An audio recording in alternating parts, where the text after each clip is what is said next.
Bonjour YouTube, bienvenue sur ma chaîne. On se retrouve aujourd'hui donc pour une nouvelle vidéo. Aujourd'hui on se retrouve pour un nouveau format de vidéo, un format un petit peu spécial. Exceptionnellement j'ai décidé de bousculer un peu mes programmes en termes de diffusion de vidéos. Je vous explique. Normalement les vidéos sont diffusées par ordre de tournage. À l'heure où je vous diffuse cette vidéo, il y a d'autres vidéos qui sont prêtes à la diffusion. Cette vidéo normalement n'était pas censée intervenir avant quelques temps, mais j'ai décidé donc de vous la diffuser un petit peu plus tôt pour coller un petit peu à l'actualité en termes de polémique armurière, si je puis dire, en référence à un de mes camarades qui sur sa chaîne nous fait des magnifiques chroniques armurières. Et bien un peu au niveau national il y a des polémiques armurières à l'heure où certains tels des trublions ont décidé de se déclarer victimes de discrimination auprès du gouvernement qui donc discriminerait les détenteurs légaux d'armes à feu. Loin de moi le fait de rentrer dans cette polémique, puisque comme je l'ai expliqué sur ma chaîne dans une précédente vidéo qui s'appelait je crois en 2020 tireur sportif, où en est-on, j'ai expliqué que je ne reviendrai plus sur ce genre de polémique. Agir plutôt que de parler me semble en effet un peu plus cohérent, un peu plus utile. Donc à l'heure où certains se disent victimes, si vous voulez, de discrimination et s'imaginent être entendus, et se font malheureusement, et je dis ces propos qui me viennent, il faut les recevoir avec toute la bienveillance qu'il en convient. Très clairement, certains donc s'imaginent que ce concept de discrimination invoqué par le gouvernement, puisque pour ceux qui ne sont pas au courant, le gouvernement a donc créé une plateforme pour lutter contre les discriminations. Bon, j'ai pas envie que ma chaîne elle strike, donc je m'abstiendrai bien de tout commentaire. Et certains ont décidé de, tiens donc, pour se faire entendre, tels des polissons, de se dire, ah bah tiens, nous les tireurs sportifs, eh ben, on est des victimes de discrimination. Bon, bah, vous faites ce que vous voulez, mais à titre personnel, moi je suis un homme, et je ne suis pas une victime. Donc je suis, à titre personnel, je ne suis victime de rien du tout, en fait, très clairement. Face à donc ces pétitions qui sont signées, en ce qui me concerne, certains le savent, sur ma chaîne, je ne signe absolument aucune pétition de qui que ce soit, pour quelque motif que ce soit. En revanche, suite à cette polémique, moi, parce que critiquer inutilement ne sert à rien, vous voyez, moi j'ai décidé donc de poser un acte. Ce qui fait que concrètement, en quoi consiste-t-il? Cette vidéo ne vous sera pas présentée par moi directement, mais par un jeune homme, par un jeune Loulou le Nob, donc qui a une chaîne YouTube Loulou le Nob. Je vous mettrai donc sa chaîne dans la description. Et un peu à la façon de Maître Luger, pour ceux qui connaissent cette chaîne, cette très bonne chaîne française, ce jeune homme va nous présenter donc l'arme via une présentation sur ordinateur. Pour illustrer cette présentation, je vous montre donc le pistolet en question, ce qui permettra de voir aux collectionneurs et aux passionnés avertis qui regardent ma chaîne qu'il s'agit d'une pièce en excellent état de conservation. Voilà. On va bien sûr, tant qu'on y a vérifié, que l'arme est vide.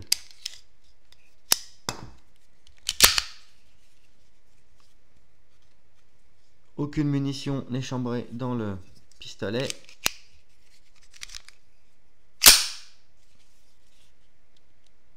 Voilà. Donc, pour illustrer donc cette vidéo, on a cette petite présentation. Moi, ça me permet de vous montrer l'arme réelle, à quoi est-ce qu'il ressemble en excellent état de conservation, puisque bien souvent, quand on trouve ce genre de pistolet, souvent c'est des armes dans leur jus. Donc moi, je peux vous présenter du coup cette pièce, et je voulais vous la montrer, en excellent état. La vidéo donc va se dérouler de la manière suivante. La présentation, donc cette petite introduction faite par moi-même. Ensuite, nous allons écouter ce jeune homme, donc Loulou le Nob, qui va nous faire sa présentation sur ordinateur. Enfin, nous nous retrouverons au stand de tir pour un petit essai de ce pistolet dans la dernière partie de la vidéo. En quoi est-ce que faire intervenir un jeune homme sur ma chaîne constitue un acte, si vous voulez, concret par rapport à ce qui se passe en ce moment au niveau des armes à feu en France et pour les tireurs sportifs. Nous sommes sur une chaîne de transmission des connaissances, nous sommes sur une chaîne de transmission de savoir. Et moi-même, je ne suis pas né avec toutes les connaissances armurières et historiques des armes à feu. J'ai un jour, quand j'étais plus jeune, rencontré d'autres tireurs sportifs, d'autres passionnés, beaucoup plus âgés. Le tir sportif est une pratique qui favorise incontestablement le lien intergénérationnel. Et ce genre de choses, selon moi, est bien plus intéressant à mettre en avant que de signer une merde qui finalement ira donc à sa place, c'est-à-dire à la poubelle. Voilà. Je n'ai pas toujours eu toutes les connaissances que j'ai aujourd'hui. Des tireurs qui sans doute pour certains se reconnaissent, certains me suivent sur ma chaîne, m'ont transmis du savoir, m'ont transmis des connaissances lorsque j'étais un jeune tireur, que je n'avais pas encore l'âge d'avoir des détentions d'armes à feu. Il est temps pour moi aujourd'hui de rendre l'appareil. Il est temps de rendre l'appareil et de permettre à un jeune homme, à son tour, de venir parler d'armes à feu sur ma chaîne et de commencer un peu ses expériences de présentation, ses expériences de passionné, ses expériences de transmission de savoir. Voilà. Et c'est peut-être, je pense, des événements que je renouvellerai assez régulièrement, je pense. Si cette expérience est concluante, je la renouvellerai. C'est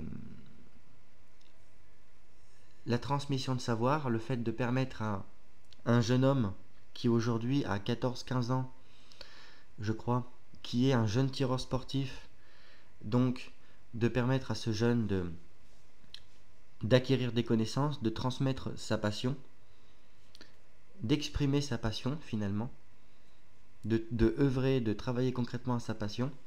Ce genre d'acte, l'acte que je pose aujourd'hui, me semble beaucoup plus sain et beaucoup plus concret que de faire du blabla inutile. Voilà. Je ne vais pas aller plus loin. Finalement, moi, je n'ai rien à vous dire sur ce pistolet. On va s'arrêter là. On va écouter le jeune homme, donc Loulou le Nob. On va écouter ce jeune homme afin de voir ce qu'il a à nous dire. Quant à nous, on se retrouve en fin de vidéo au stand de tir pour un essai de quelques munitions, histoire de voir ce que cela raconte. Bonne écoute, bon visionnage et à tout de suite.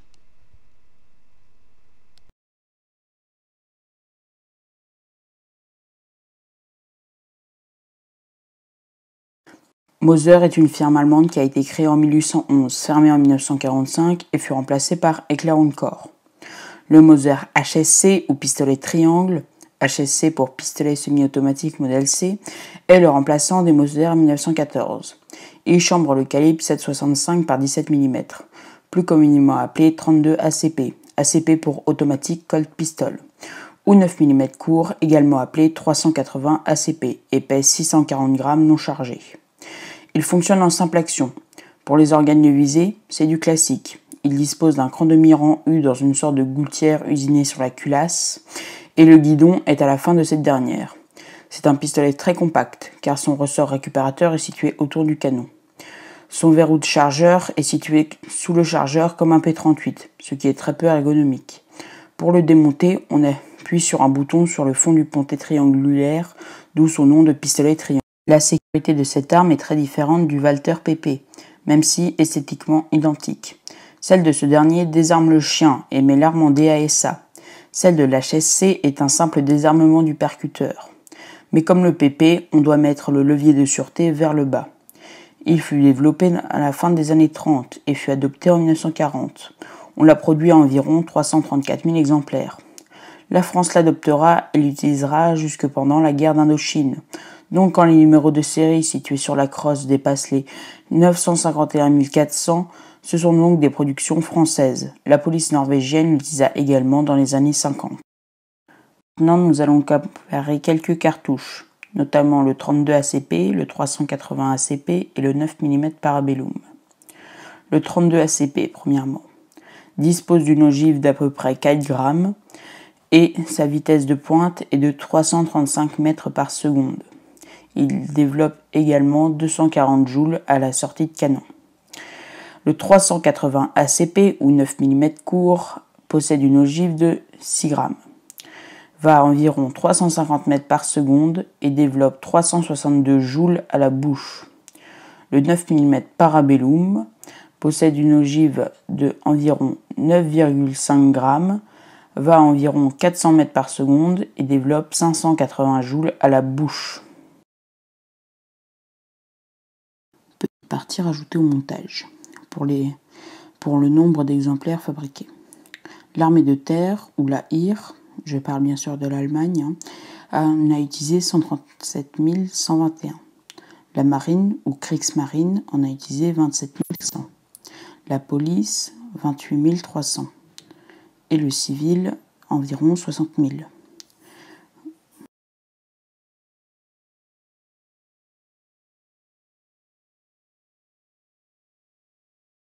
Donc après avoir écouté la fabuleuse présentation de ce jeune homme, on se retrouve donc désormais au stand de tir pour l'essai de ce pistolet. Pour ce faire, on a prévu une boîte de munitions Cellier Bello et on va regarder ce qu'il en est.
Donc on a une arme qui est franchement super agréable, puisque regardez, un avantage, notamment pour faire du tir sportif. Si vous êtes tireur, vous savez qu'on ne met pas le doigt sur la détente, hormis lorsqu'on souhaite effectuer un tir. Il y a quelque chose qui est plutôt sympa avec cette arme, c'est qu'on peut mettre le doigt le long du pontet et diriger son arme comme vraiment de manière très comment dire, très adaptée. Vous voyez, ça se colle parfaitement. Vous voyez, avec mon doigt, ça se colle parfaitement, et après j'insère mon doigt sur la détente. Au niveau de la détente, je vais essayer de vous le montrer. Non, je peux même pas, parce que je vais essayer de vous le montrer lors d'un tir. On a une détente qui a une course assez longue, et ensuite on arrive sur une butée et tac, le départ est net.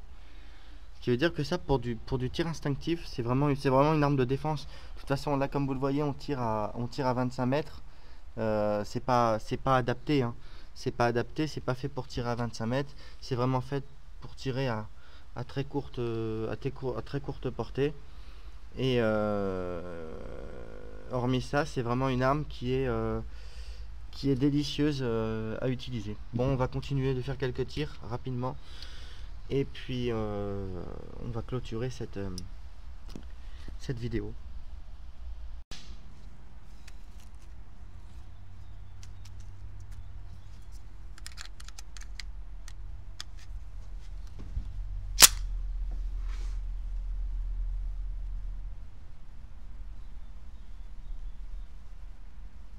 Donc on a une détente très courte, on a un court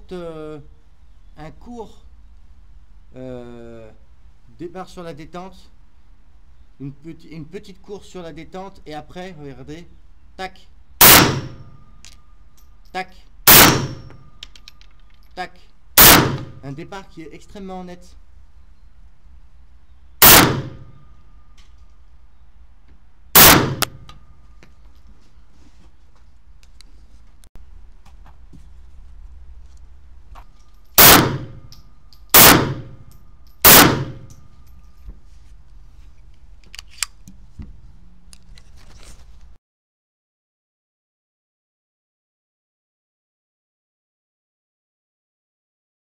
Bon ben, il est temps de conclure ce petit banc d'essai.